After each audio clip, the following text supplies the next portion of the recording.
Ako dahil si Rogelio Muntak, punong barangay sa Namot, Tulilan sa amin sa Occidental. At itong panahon nga wala pang CPP-NPA, nindot kay among panarbaho tungod kay ang among pagpanarbaho dili matandog samtang naami sa among trabahoan di wala mi gikahadlukan nga naimuanha. Karon na nay CPP-NPA, hadlok nami kay kung naoy imong operasyon sa military basin og maipit mi sa enkwentro diha sa kabukid nga among pag-umahan. Nga muna dawat nga programa gikan sa atong kanin sa SBDP program sa atong presidente, mao ning among gigahin sa moang 14 million ang ato among road concreting. Then nay amo ang 5 million para sa among water system dinhi mismo sa among barangay.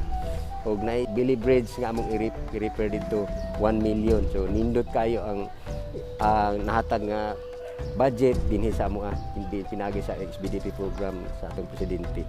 Mahal na Pangulo, dako kayo kalambuan sa among barangay, labi na sa among mga mag-uuma.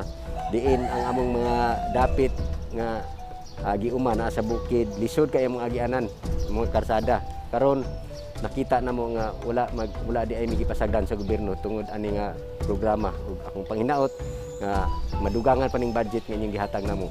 Ako tod si Juan Rolando Barrentos, nagpuyo sa Namot. Ko nakasinati kog lisod sa unang panahon, pero karon sa pag-abot sa mga proyekto ni Rodrigo Duterte, nasayon-sayon na nami kay naay patubig, napoy proyekto nga sa tulay para agianan paingon sa Namot para masayon ang among pag-agi pagdala sa among mga produkto. Salamat kayo sa mga tabang.